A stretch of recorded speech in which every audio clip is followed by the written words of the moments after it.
Today's video was submitted by a channel subscriber. Don't forget to submit your stories, watch until the final reveal, like, and subscribe. In the first pinned comment, we have the link to our charity shop, with incredible products. Many people depend on our channels. Now, let's move on to today's story. In a small town in the Brazilian countryside, where simple houses line dirt streets and the church bell tolls the hours, something happened that defied all the laws of nature and forever touched the hearts of an entire community. This is the true story of Maria das Dores, a simple woman who, in a moment of despair and revolt, committed an act she never imagined could be forgiven. But Our Lady, in her infinite mercy, was about to transform the ashes of destruction into the most beautiful of miracles. It was a December morning in 1987, and the intense heat of the Brazilian summer was already making itself felt before the sun had even fully risen. Maria das Dores, a 43-year-old mother of four, awoke once again to the crushing weight of despair. Her husband, João, had left 6 months ago to look for work in the capital, promising to send money that never arrived. The letters stopped arriving, neighbors whispered stories about another woman, and Maria found herself alone with 4 mouths to feed and no answer from heaven to her incessant prayers. In the small adobe house, the only decoration in the living room was an image of Our Lady of Aparecida, an inheritance from her grandmother, which occupied a place of honor on the makeshift sideboard made of old wood. 4 years, that image had been Maria's refuge. Before it, she had shed tears of joy at the birth of each child, begged for protection during illnesses, and given thanks for the small blessings of everyday life. But now, looking at that serene face of the Virgin, Maria felt only a growing anger burning in her chest. "Why don't you hear me?" she murmured, her voice trembling, as if she could no longer contain her grief. "Why do you let my children go hungry while I pray day and night? Why did you abandon this family that has always believed in Our Lady?" Maria's children, 15-year-old Pedro, 12-year-old Ana, 8-year-old Jose, and little Conceição, just 5, were in school, or at least that's what she hoped. The truth is, Pedro had already missed several days to work as a market assistant, trying to bring home some change. Ana took care of her younger siblings while Maria went out looking for work as a maid, but opportunities were scarce in a city where everyone knew everyone, and the family's neglect was already being talked about on every street corner. That particular morning, Maria had knocked on the door of Dona Eulalia, one of the most prosperous families in town, begging for any service: laundry, yard cleaning, cooking, anything that would guarantee lunch for her children. The answer had been a blunt no, accompanied by a look of disdain that cut deeper than any words could. "If your husband were a real man, you wouldn't be here begging," Dona Eulalia had said before closing the door in Maria's face. These words echoed in Maria's mind as she walked back home, her hands empty and her heart broken. The sun was blazing in the sky, and she knew that in a few hours her children would be back from school, hungry, asking what was for lunch. And once again, she would receive no answer. It was then that something broke inside Maria das Dores. It wasn't a conscious decision, but an explosion of pent-up anger, of pain transformed into fury, of faith turned into blasphemy. She stormed into the house, went straight to the sideboard, and grabbed the statue of Our Lady with both hands. "You are useless," she shouted, her voice no longer her own. "Years and years of praying, believing, trusting, and for what? To watch my children go hungry? To be humiliated on the street like a beggar? If you truly exist, why don't you do anything?" Tears streamed down Maria's face, mixing with the sweat of heat and anger. She knew, somewhere deep in her consciousness, that she was about to commit a terrible act, but the pain was greater than reason. Hopelessness had taken over her soul to such an extent that she could no longer distinguish between good and evil, between faith and rebellion. Carrying the image, Mary went to the backyard, where there was a small wood-burning stove she used on very hot days to keep the house warm. With mechanical movements, as if in a trance, she lit the fire and, without blinking, placed the sacred image over the flames. What happened next was watched only by the sky, the trees that shaded the small backyard, and a grief-stricken Mary. The image of Our Lady began to slowly consume itself.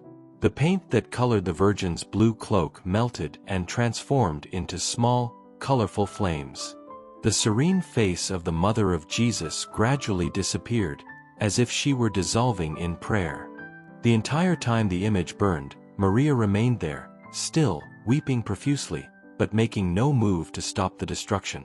It was as if she were watching the death of her own faith, the cremation of her last hope. The flames licked at the sacred figure while a strange smoke, unlike what one would expect from burning wood, rose toward the sky. When finally everything had consumed itself, only ashes remained. Dark, ordinary ashes that seemed to mock the faith that had once inhabited that heart. Maria looked at the remains of what had been her consolation for so many years and felt an immense emptiness fill her chest. What had she done? The reality of her act began to penetrate her consciousness like a cold blade.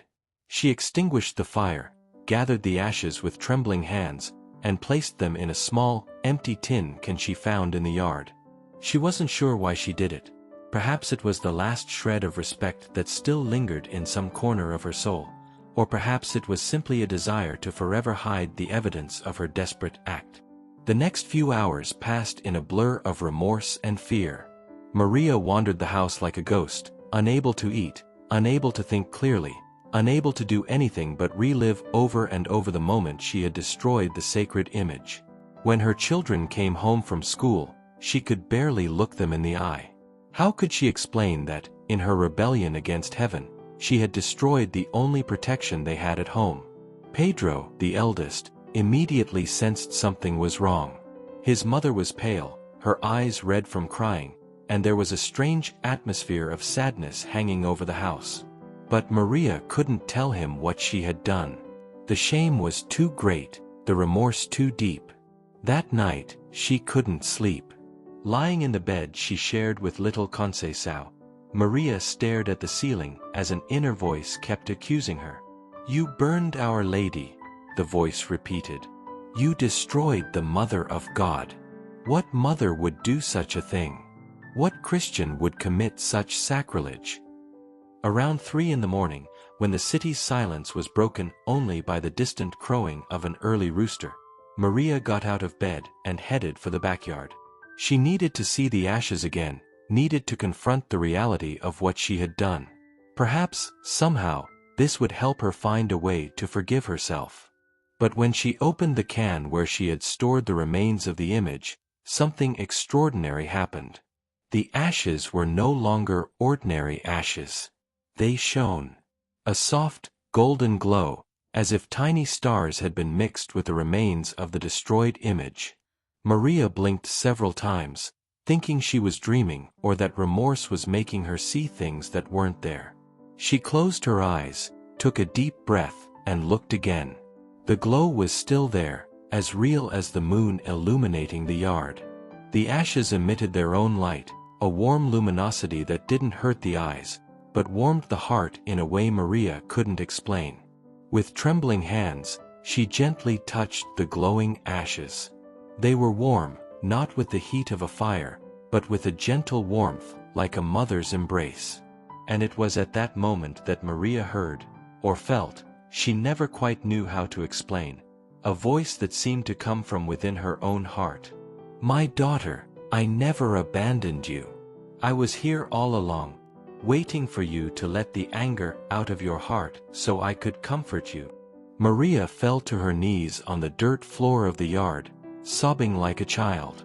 The voice continued, not with audible words, but with a certainty that settled in her soul. "You burned my image, but you cannot burn my love for you. You destroyed the wood, but you cannot destroy my presence in your life. These ashes that shine are the sign that, even in your anger, even in your pain, I remain here, transforming your destruction into a miracle." Maria's tears changed in quality at that moment. They were no longer tears of despair, anger, or remorse. They were tears of relief, of recognition, of a faith that rose from the very ashes of her destruction. She remained there, kneeling in the yard, weeping and staring at that impossible light emanating from the remains of what she had destroyed in her rebellion. She was unable to go back to bed that night. She stood there, watching over the glowing ashes, conversing with Our Lady as she hadn't done in a long time. Not a prayer of desperate pleading, but an intimate conversation, from daughter to mother, from wounded heart to loving heart. "Lady, I no longer knew how to have faith," she whispered.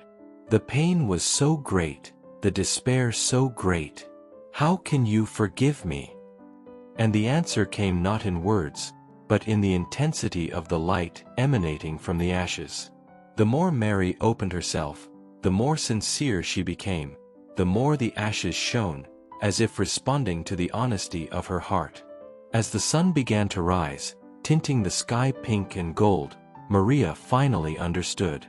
Our Lady had not allowed her to endure all those hardships out of cruelty or indifference. Sometimes, one must reach rock bottom to discover that even there lies divine light. It is necessary to burn everything we consider our faith to discover that true faith cannot be destroyed by human flames. The ashes continued to glow throughout that morning. Pedro was the first to wake and, looking for his mother, found her in the yard, kneeling before a tin can emitting a soft light. At first, he thought it was some kind of candle or lamp, but when he approached and saw that it was luminous ashes, his eyes widened in astonishment. "Mother, what is this?" he asked, his voice choked with wonder. Maria looked at her eldest son, her eyes still filled with tears, but now they were tears of gratitude. How could she explain to a 15-year-old boy what had happened? How could she tell him that she had destroyed the image of Our Lady, and that the Virgin herself had transformed her destruction into a miracle? "Pedro," she finally said, "sit here beside me. I need to tell you a story that you may not understand now, but that will one day make perfect sense to you." And so, as the ashes continued to glow at the bottom of that small tin can, Maria dos Dores told her son the whole truth. She spoke of the despair, the rage, the feeling of abandonment that had led her to commit what she considered the worst sin of her life. She told how she had burned the image of the Virgin in a moment of rebellion, and how, during the early morning hours, Our Lady had transformed those ashes into light. Pedro listened in silence, his eyes darting from the glowing ashes to his mother's face, trying to comprehend the magnitude of what he was hearing. When Maria finished, he hesitantly reached out toward the can. "May I touch?" he asked. Maria nodded, and Pedro delicately dipped his fingers into the luminous ashes. They were truly warm, and an inexplicable sense of peace washed over the boy. It was as if, through that touch, he could sense a maternal presence that went beyond the physical, a protective force that had always been there, even in the most difficult moments. "Mother," Pedro said, his voice trembling, I feel that everything will be okay." And it was true. In that moment, looking at the ashes that shone like stars fallen from the sky, both Maria and Pedro felt an inexplicable certainty that their hardships were not over, but that they were not alone in facing them. Anna was the next to wake up and, following the voices in the yard, joined her mother and brother. Her reaction was one of pure amazement. The 12-year-old girl, who had always been very devout and prayed the rosary every day before bed, immediately recognized that she was witnessing something supernatural. "It's Our Lady," she said simply, as if it were the most natural thing in the world. "She's speaking to us through the light." Jose and little Conceição soon joined the family group that had formed around the miraculous ashes. Jose, 8, asked practical questions. "Why do the ashes glow, Mom? Is it magic?" But Conceição, the youngest, simply extended her little hands toward the light and smiled, as if recognizing an old friend. Throughout that day, the ashes continued to emanate their soft, constant light. Maria's family didn't quite know what to do with this miracle that had taken up residence in their yard. Should they tell someone? Take the ashes to church? Or just keep the secret between them? It was Anna who suggested they speak to Father Antonio, the town's parish priest. If this is truly a miracle from Our Lady, she said, the priest needs to know. But Maria hesitated. How could she explain to the priest that she had burned a sacred image? How could she confess her outrage and her act of desperation? Shame still burned in her chest, even in the face of clear evidence that she had been forgiven and granted a miracle. "No, daughter," Maria said. "Not yet. I need to better understand what's happening before involving others." During the following days, the family's routine changed completely. Everyone in the house would wake up and go check on the ashes. They continued to glow, tirelessly, like a small constellation stored at the bottom of an old tin can. And most strikingly, the light seemed to respond to the family's emotional state. When someone was sad or worried, the glow intensified, as if Our Lady herself were offering comfort. Maria began to notice other changes in her life. The constant anguish that had plagued her for months began to subside. It wasn't that her financial problems had magically been solved, but she felt a new inner strength to face them. Her anger had been replaced by a calm determination, a certainty that, whatever happened, she wasn't facing her difficulties alone. And then, on the fourth day after the miracle, something else happened. Maria was in the kitchen preparing breakfast when she heard a knock on the front door. It was Dona Socorro, an elderly neighbor who lived 3 houses down and who had always been kind to the family. "Maria, my daughter," Dona Socorro said as soon as the door opened. "I came here because I had a very strange dream last night. I dreamed that Our Lady asked me to come to your house and ask if you needed anything." Maria felt her heart race. Could the miracle of the ashes be extending beyond her family? "Mrs. Socorro," she said hesitantly, "did you really have that dream?" "Yes, my daughter, I did. And I'm not one to dream often, nor do I give importance to such things. But this dream was different. I saw a beautiful golden light and heard a woman's voice telling me to look for you. I woke up with this feeling that I needed to help you somehow." Maria invited her neighbor into the living room and sit down. After some hesitation, she decided to tell her everything that had happened. She spoke of the despair, the destruction of the image, the glowing ashes. Mrs. Socorro listened in silence, nodding every now and then, as if each word confirmed something she already knew in her heart. "Can you show me those ashes?" Mrs. Socorro asked at the end of the story. Maria took her neighbor to the backyard and opened the can. The glow of the ashes intensified in the presence of the older woman, who immediately knelt and began to weep. "My God," whispered Dona Socorro. "It's true. It's a miracle from Our Lady."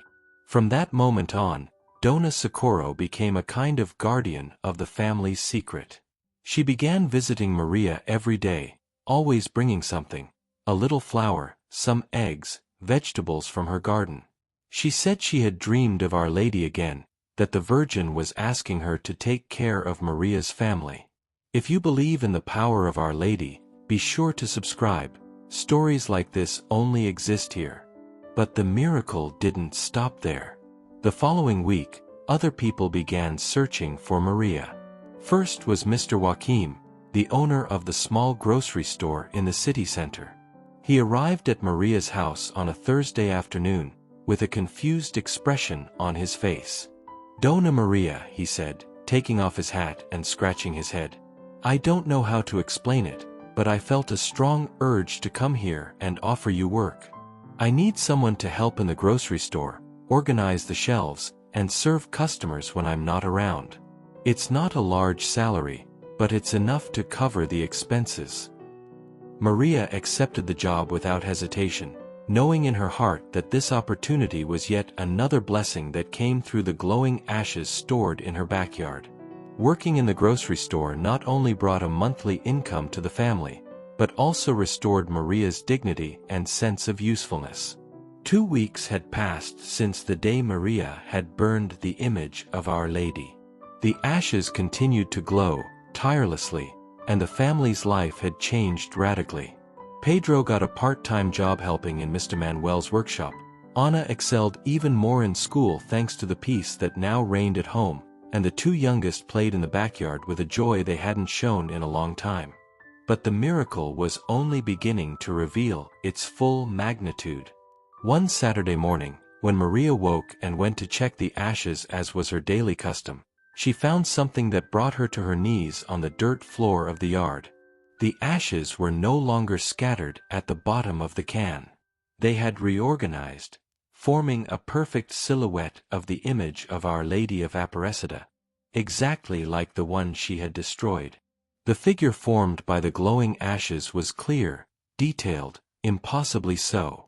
Every fold of the cloak, every feature of the Virgin's serene face, everything was there, reconstituted not in wood and paint, but in light and sacred ash. Maria called to her children, who ran into the yard and were met with the most beautiful sight their eyes had ever beheld. "Mother," Ana said, her voice filled with reverence, "Our Lady has recovered. She has returned." And it was true. The image formed by the ashes was more beautiful and more real than the destroyed original. It emanated not only physical light, but a spiritual presence so intense that it was impossible to stand before it without feeling one's heart overflow with emotion. Pedro, always the most practical of the family, asked, "And now, Mother? What do we do?" Maria knew the time had come to share this miracle with the entire community. It was no longer possible to keep this secret just for her family. Our Lady had manifested herself in such an extraordinary way that it would be selfish to keep this grace hidden. "Let's talk to Father Antonio," she finally said. "It's time to tell everyone what Our Lady has done here in our home." Father Antonio was a man in his 50s, born and raised in the region, who knew every family in his parish as if they were his own children. When Maria knocked on the door of the rectory that Saturday afternoon, accompanied by her 4 children, he immediately noticed something different about the family. There was a light in their eyes, a serenity that had not existed before. "Father," Maria said as they sat down in the small living room of the rectory, "I need to tell you a story that you may not believe, but which is as true as daylight." And so, once again, Maria narrated the entire sequence of events. She spoke of her despair, her outrage, the terrible act she had committed, and the extraordinary miracle that followed. Father Antonio listened in silence, asking occasional questions, but mostly noticing the sincerity and emotion with which Maria told her story. When she finished, the priest remained silent for a few minutes, clearly processing everything he had heard. "Maria," he finally said, "are you telling me that you burned an image of Our Lady, and that the ashes were transformed into a kind of miraculous light?" "Not a kind of light, Father," Pedro corrected. "A real light, one that shines and forms the image of the Virgin. You have to see it to believe it." Father Antonio decided to accompany the family home. What he saw in Maria das Dorz's backyard forever changed his understanding of the mysteries of faith. The ashes glowed brightly, forming the perfect silhouette of Our Lady of Aparecida, and emanated such a powerful spiritual presence that the priest immediately knelt. "My God," he whispered, tears welling in his eyes. "It's real. It's a true miracle." Father Antonio remained there for over an hour, praying, observing, trying to grasp the magnitude of what he was witnessing. He had studied theology for years, knew hundreds of stories of miracles, but he had never witnessed anything as extraordinary as this. "Maria," he said when he finally stood, "you know this will change everything, don't you? When the community learns of what happened here, your home will become a place of pilgrimage." Maria nodded, understanding the responsibility this miracle brought to her family. It was no longer just about them. Our Lady had chosen their home, their family, to manifest her power and mercy, and this meant they had a mission to fulfill. The following Sunday, Father Antonio decided to tell the community what he had witnessed. During his homily at the 10 o'clock Mass, he told the story of Mary of Sorrows and the miraculous ashes. The congregation's reaction was one of utter amazement. Some people wept, others whispered prayers, and many looked at each other with expressions of disbelief. "I know it's hard to believe," said the priest, "but I saw it with my own eyes." Our Lady, in her infinite mercy, transformed an act of desperation into a demonstration of divine love. The ashes that shine in the home of Mary of Sorrows' family are a sign that God can transform even our greatest revolt into grace. After Mass, a crowd gathered at Maria's house. The small dirt street was packed with people, men, women, children, the elderly, all eager to witness the miracle of the glowing ashes. Maria and her children welcomed everyone into the small courtyard, where the tin containing the glowing ashes was placed on a makeshift table. The people's reactions were always the same: astonishment, tears, and spontaneous prayers. Many knelt before the ashes and made silent requests. Others simply contemplated in silence that impossible light emanating from the remains of a destroyed image. Dona Eulalia, the same woman who had humiliated Maria the week before, was one of those most moved by the miracle. She approached Maria with tears in her eyes and asked for forgiveness for the way she had treated her. "Maria, my daughter," she said, embracing the woman she had scorned, "forgive me. I didn't know. I didn't understand what you were going through. Our Lady showed me through this miracle how cruel I was to you." That moment of reconciliation, witnessed by dozens of people, was one of the most moving of that extraordinary day. Maria embraced Dona Eulalia sincerely, knowing that the forgiveness she offered came from the same place where the miracle of the ashes had sprung, from the merciful heart of Our Lady. News of the miracle spread quickly throughout the region. Within days, people from neighboring towns began arriving to see the glowing ashes. Maria's small home became what Father Antonio had predicted: a place of spontaneous pilgrimage. Maria had to completely reorganize her routine. In the mornings, she worked at SCU Joachim's grocery store. In the afternoons and on weekends, her house filled with visitors who came to seek comfort, make requests, or simply witness this miracle that defied all human logic. Maria's children also saw their lives transformed. Pedro took on the responsibility of helping organize the visits. Ana became a sort of guide, telling the story of the miracle to the visitors. José helped maintain order in the yard, and little Conceição smiled at everyone who arrived, as if she were a tiny angel assigned to this mission. Want more miracles like this? Subscribe and activate the bell. Faith deserves to be shared. But perhaps the most impressive aspect of the entire process was the fact that the ashes continued to behave in extraordinary ways. Different people reported different experiences when contemplating them. Some saw the light intensify as they prayed, others felt a comforting warmth in their chests, and many claimed to have received clear answers to their afflictions while standing before the miraculous ashes. 3 weeks after the initial miracle, a group of investigators sent by the diocese arrived in the city. Father Antonio had reported the case to his superiors, who decided to send a commission to investigate the authenticity of the phenomenon. The group consisted of a theologian, a physicist, and a psychologist, all experienced in investigating alleged miracles. Maria was nervous when the investigators arrived. What if they concluded it wasn't a miracle? What if they found some scientific explanation for the ashes' glow? But Father Antonio reassured her. "Maria," he said, "if this is truly a miracle of Our Lady, and I believe it is, no human investigation can deny or destroy its authenticity. Truth always prevails." The investigators spent 3 days in the city, interviewing Maria and her family, speaking with people who had witnessed the miracle, and performing every possible test on the glowing ashes. They photographed the light, measured its intensity, collected small samples for analysis, and asked detailed questions about every aspect of the phenomenon. The physicist on the team, Dr. Roberto Silva, was particularly intrigued.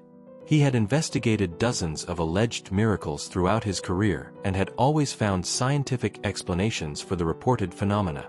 But the ashes of Maria das Dores left him completely perplexed. "There is no physical explanation for this light," he admitted at the end of the 3rd day of investigation.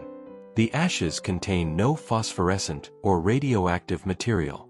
There is no external source of energy fueling this luminosity. From a physical standpoint, this is impossible." Psychologist Dr. Fernando Mendez was also impressed by the consistency of the accounts. Everyone interviewed tells the same story, with the same details, without contradictions. There are no signs of mass hysteria or suggestion. What you report is genuinely experienced by the entire community.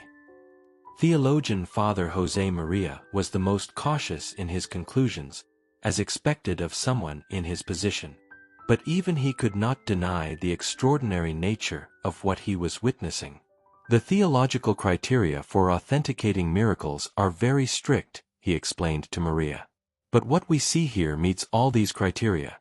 It is a phenomenon that cannot be explained by natural laws, it occurred in a context of genuine faith, and it has produced positive spiritual fruits in the community." When the investigators left, taking with them detailed reports and samples for analysis, Maria felt a strange mixture of relief and apprehension. On the one hand, she was at peace because she knew she had told the whole truth and that the miracle was real. On the other hand, she feared that making the case official would bring even greater changes to her simple life. And her concerns proved justified.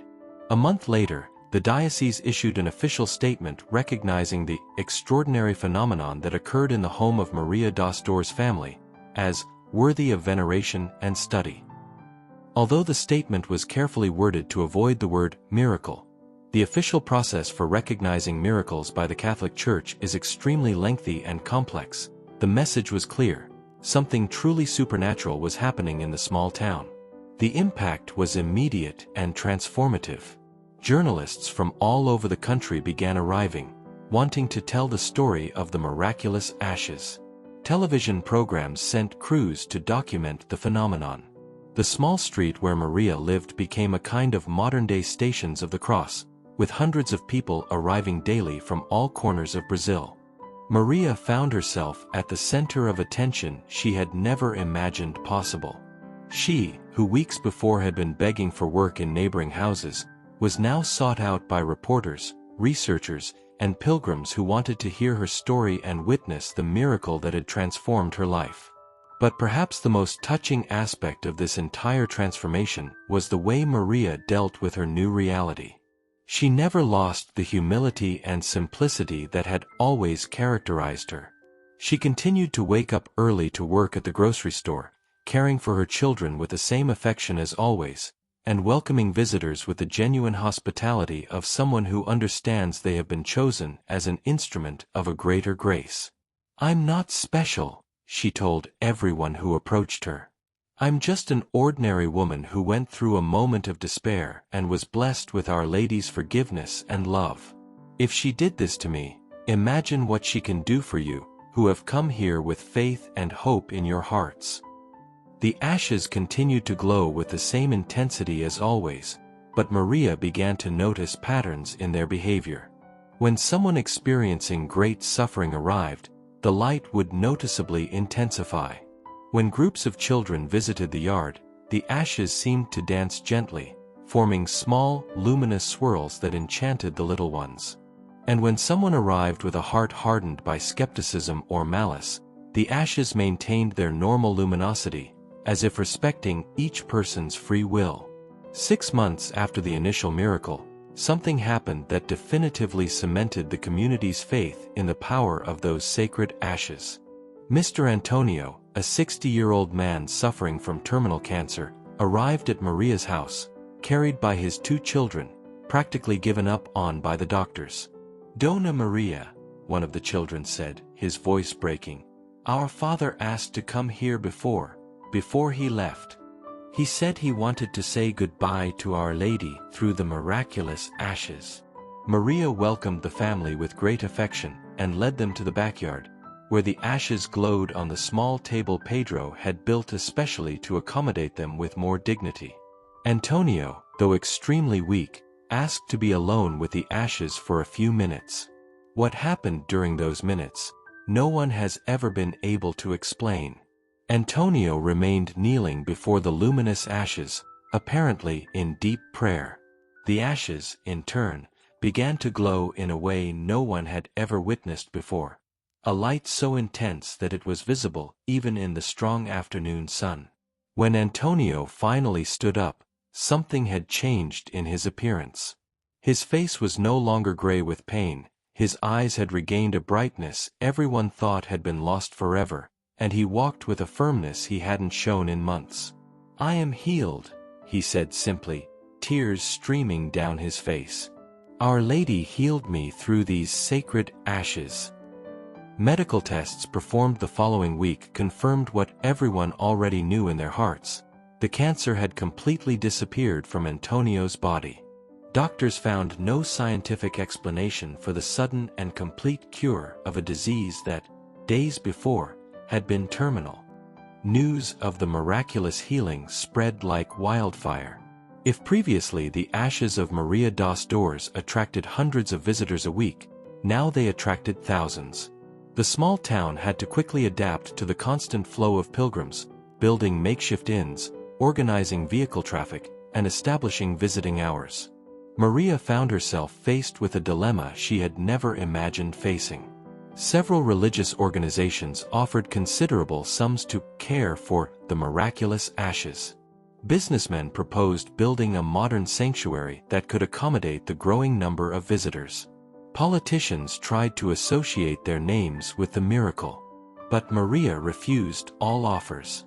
"The ashes do not belong to me," she told everyone who tried to convince her to commercialize the miracle. "They belong to Our Lady and to all who come here seeking consolation and hope. I will not turn a miracle of love into a source of profit."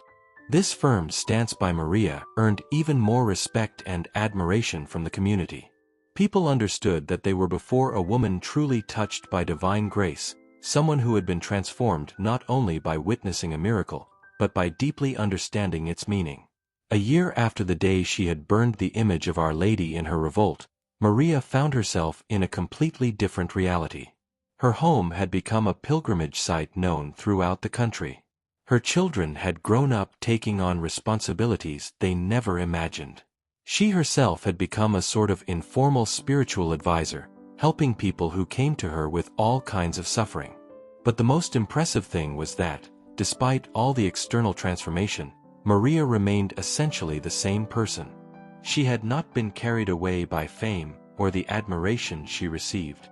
She continued to wake up early, say her daily prayers, take care of the house and her children, and work in Mr. Joaquim's grocery store whenever possible. "The lady taught me," she would say when someone asked how she managed to keep her feet on the ground amidst so much attention, "that miracles don't happen to make us feel special, but to remind us that we are all loved by God. If I started to think I was better than others because of the ashes, I would be making the same mistake I made when I thought God had abandoned me." During that first year, many other healings and graces were reported by those who visited the miraculous ashes. There were cases of depression that disappeared after a prayer before the sacred light, marriages that reconciled after the couple visited Mary's courtyard together, lost children who returned home after their mothers pleaded before the glowing ashes. Father Antonio began carefully documenting all the cases, creating a detailed archive that could be useful in the future process of official recognition of the miracle by the Church. But for the local community, this documentation was merely a formality. They experienced the spiritual fruits of those sacred ashes daily and didn't need official recognition to believe in what their eyes saw and their hearts felt. It was also during this period that Maria was reunited with João, her husband. He appeared one Sunday afternoon, thin, haggard, carrying an old suitcase, and with a look of shame that broke one's heart. He had heard about the miracle through the newspapers and decided to return home, even though he knew he might not be forgiven for abandoning her. "Maria," he said when she opened the door and saw him standing there, tears streaming down his face, "I know I don't deserve it, but I came to ask for forgiveness. I abandoned you and the children when you needed me most. I understand if you don't want to welcome me back." Maria looked at the man she had married almost 20 years ago, the father of her 4 children, and saw not the husband who had abandoned her, but a broken human being in need of mercy. And she knew exactly where she had learned to forgive in this way. "João," she said, opening the door wide, "come see what Our Lady has done in our home since you left." And so, in the courtyard where it had all begun with a revolt that turned into a miracle, João knelt before the glowing ashes and wept like a child. He wept for the shame of abandonment, for the pain he had caused his family, for the undeserved grace of being welcomed back home. The ashes glowed brightly the entire time João remained kneeling, as if Our Lady herself were blessing this moment of family reconciliation. And when he finally stood, Maria embraced him the same way she had embraced Dona Eulalia months before, with a forgiveness that came directly from the merciful heart of the Mother of God. João's return brought a new dimension to the story of the miraculous ashes. Now it was not just the story of a woman comforted in her despair, but the story of a family completely restored through divine mercy. Visitors were even more moved to learn that the miracle had reunited not only the ashes of a destroyed image, but also the pieces of a home that seemed lost forever. João took on the responsibility of helping Maria welcome the pilgrims. He built a small, more dignified altar for the ashes, arranged makeshift benches so people could sit and pray more comfortably, and ensured that the courtyard was always clean and ready to welcome visitors. "I need to work twice as hard to make up for the time I was away," he told anyone who would listen. "Our Lady gave me a second chance I didn't deserve. The least I can do is dedicate my life to caring for this miracle that saved my family." If this miracle touched your heart, sign up. We're on this journey of faith together. 2 years after the initial miracle, the ashes continued to glow as brightly as they had on the first day. Father Antonio had sent regular reports to the diocese, documenting not only the luminous phenomenon but also the countless spiritual fruits it had generated in the community and the region. The small town had been completely transformed. What was once a forgotten place in the Brazilian countryside had become a national pilgrimage destination. Hotels were built, restaurants opened, local artisans began selling religious souvenirs, and the local economy flourished in ways no one had ever imagined. But most important was the spiritual impact. Hundreds of people reported conversions, reconciliations, and spiritual and physical healings after visiting the miraculous ashes. The community's faith had grown so strong that the small local church, which had previously barely filled on Sundays, now celebrated packed masses every day of the week. Maria had become a respected figure not only in the town but throughout the region. Bishops came to visit her, theologians sought her opinion on matters of faith, and she received letters from people around the world telling how the story of her revolt-turned miracle had changed their lives. But perhaps the most powerful testimony came from her own family. Pedro had become a responsible and dedicated young man, taking on increasing responsibilities in maintaining the small sanctuary that the backyard had become. Ana had developed a special gift for counseling people who came seeking spiritual help, demonstrating a wisdom that went far beyond her young years. Jose and Conceição grew up in an environment permeated by faith and service to others, as natural to them as breathing. "What impresses me most," Father Antonio said in his homilies, "is not just the fact that the ashes shine, but the way this miracle transformed an entire family into instruments of God's mercy. Maria das Dores is no longer just a woman who witnessed a miracle, she has become part of the miracle." And it was true. Maria's transformation went far beyond the external circumstances of her life. She had discovered a calling she never knew she possessed, the calling to comfort the afflicted. People came from far and wide not just to see the glowing ashes, but to talk to Maria, to hear her story, to receive her counsel and her maternal embrace. She treated everyone with the same patience and affection. It didn't matter if it was a wealthy businessman from the capital or a rural worker from the region. Everyone found in Mary the same welcome, the same genuine interest in their suffering, the same willingness to pray alongside them before the sacred ashes. "I understand you," she said to all who arrived bearing their pain, "because I've been in your shoes. I felt the same anger, the same despair, the same sense of abandonment. But Our Lady showed me that we are never truly abandoned. Even when we burn our own hopes, she is there, waiting to transform our ashes into light." 3 years after the miracle, a case arrived in the city that would once again test the depth of mercy manifested through the sacred ashes. Carmen, a 25-year-old woman, arrived on a rainy March afternoon, carrying in her arms a 2-year-old child with multiple disabilities. Carmen's story was heartbreaking. Abandoned by her husband when she discovered her son had been born with serious disabilities, she had spent the last 2 years struggling alone to provide her child with all the necessary care. She had spent all her savings on treatments and therapies, sold everything she owned, and now she found herself in utter despair. "Dona Maria," she said, her voice cracking with exhaustion and pain, "I came here because I have nowhere else to go. The doctors say my son might not live past 5 years old. I haven't been able to find work because I have to care for him all the time. We're literally starving." Maria looked at that young mother and saw herself 3 years ago, desperate, angry, feeling abandoned by the world and by God. The difference was that Carmen hadn't lost her faith. She had arrived here still hoping for a miracle. "Daughter," Maria said, hugging Carmen and her son, "you've come to the right place.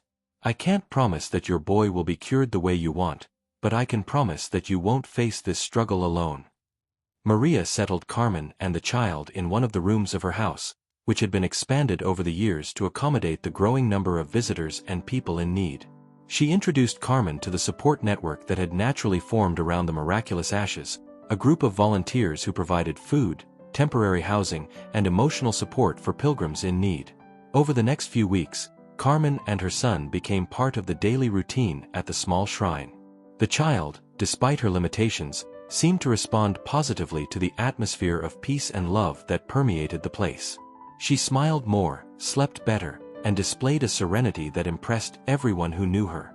And then, one April morning, something no one had expected happened. Carmen had brought her son to the morning prayer that Maria said every day before the ashes.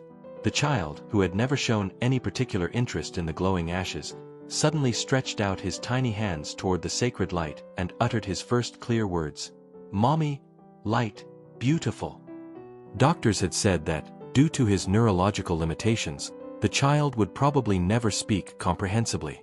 But there, before the ashes that glowed with special intensity, the boy not only spoke, but did so with astonishing clarity and emotion. Carmen burst into tears, hugging her son and whispering prayers of gratitude. It wasn't the complete healing she had dreamed of, but it was a clear sign that Our Lady was caring for her family in a special way. "Sometimes," Maria said to Carmen that day, "miracles don't happen the way we expect, but they always happen the way we need them.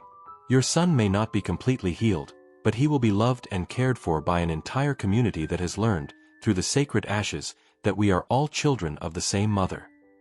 And that's exactly what happened. The community adopted Carmen and her son as permanent members of the extended family that had formed around the miracle. A local doctor offered to monitor the child's development free of charge.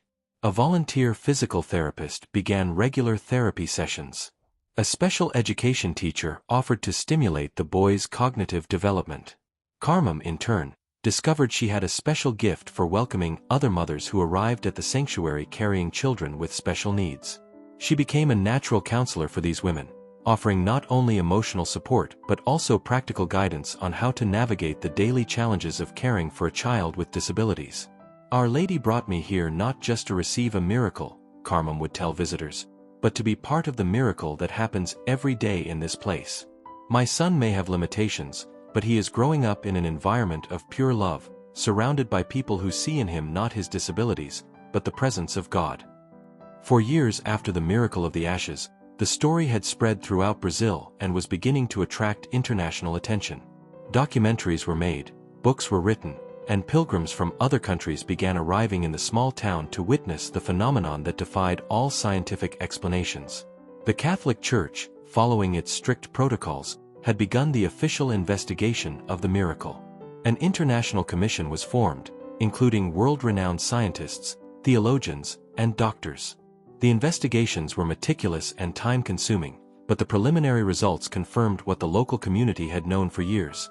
There was no natural explanation for the ashes that had been glowing continuously for over 4 years. Maria, now 47, had matured extraordinarily during these years of service. She had developed a practical wisdom and a capacity for counseling that impressed even the most learned theologians who came to visit her. It was not an academic wisdom, but a wisdom of the heart, born from the personal experience of one who had experienced the depths of despair and the heights of divine grace. "What I've learned over the years," she said in one of her occasional interviews, "is that God never wastes our pain. Every tear we shed, every moment of revolt we experience, all of this can be transformed into a tool of comfort for others. My revolt turned to ashes, and these ashes became light. But most importantly, this light illuminates the path of thousands of people who are going through the same difficulties I did." Pedro, now a young man of 19, had become his mother's main assistant in the administration of what everyone affectionately called the Sanctuary of the Sacred Ashes. He had learned to deal with the press, organize visits for large groups, and maintain the necessary order so that everyone could have a moment of reflection before the miraculous ashes. Anna, at 16, showed clear signs of a religious vocation. She had expressed the desire to become a nun to dedicate her life entirely to the service of God and those in need. "I grew up seeing how Our Lady cares for people through our family," she said.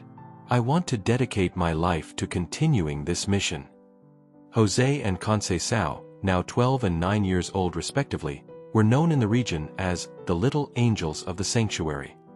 They had a natural gift for playing with the children who visited the place, providing distraction and joy for the little ones while their parents prayed and sought comfort.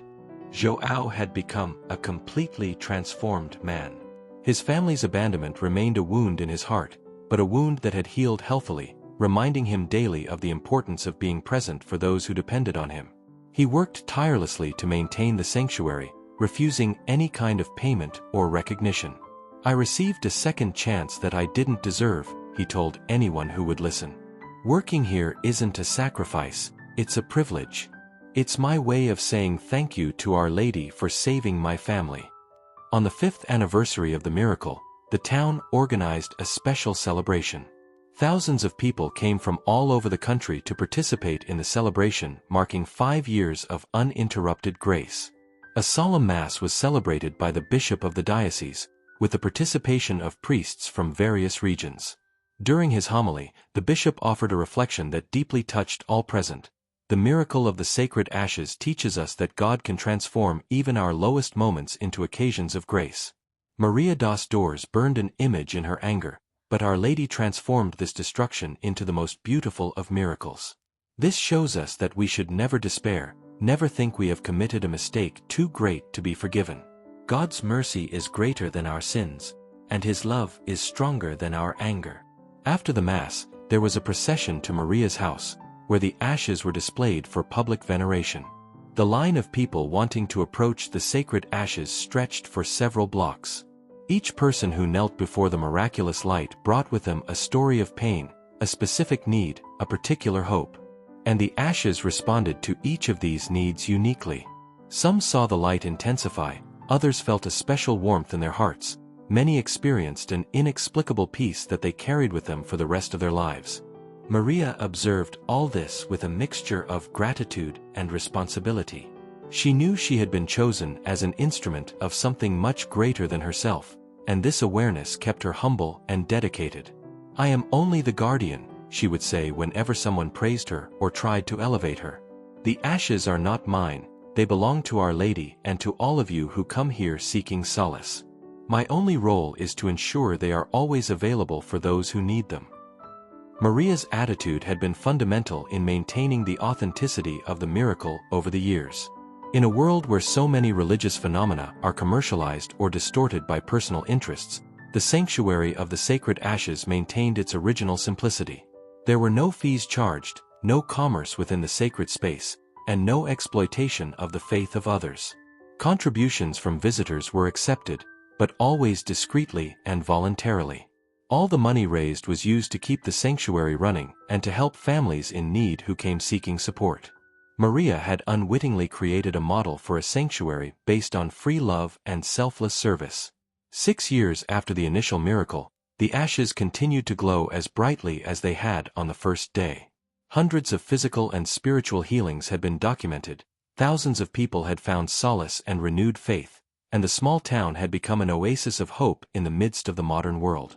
Father Antonio, now 60, often said that the years of the miracle were the most significant of his priesthood. "I thought I knew faith," he would say, "but it was here, seeing what Our Lady did through Maria das Dores, that I truly learned what it means to trust in divine mercy." The Church's official investigation was heading toward a positive conclusion. Scientists had found no natural explanation for the phenomenon. Theologians confirmed that the miracle met all the criteria established by Catholic doctrine, and the spiritual fruits were indisputable.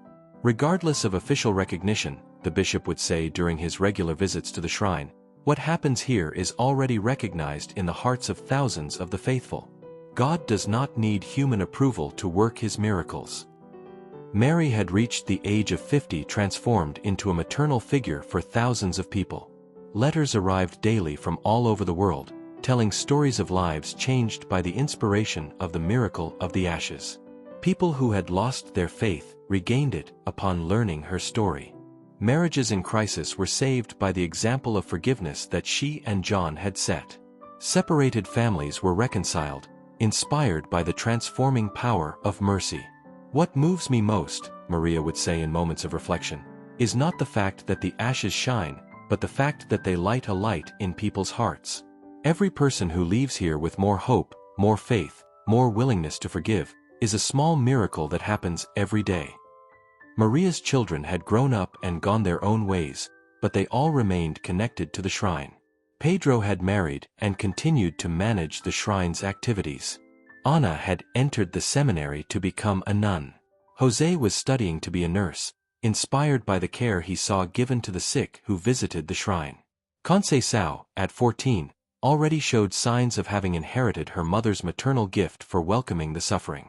"Our Lady gave us a family," Maria would say, referring not only to her biological children, but to all the people who had become part of the great family formed around the sacred ashes. A family united not by blood, but by faith and love. And so the story of the glowing ashes continued. It wasn't a story that ended with the initial miracle, but a story that was renewed every day, with every visitor, with every heart that found solace and hope before it. So, this story touched your heart, didn't it? If you were moved by this true testimony, you can send us your story in the comments and leave a like below. This really helps us continue sharing these stories that show the beauty of life. If you're not yet subscribed to the channel, subscribe now and activate the bell. Every day there's a new story that will inspire you. And don't forget to access our charity shop in the first pinned comment. We have incredible products, including the devotional for the year, perfect for strengthening your faith and that of your family. Tell us in the comments, where are you watching from? Share this video with someone you love. Thank you for watching this far. May God bless you and your loved ones. See you in the next video.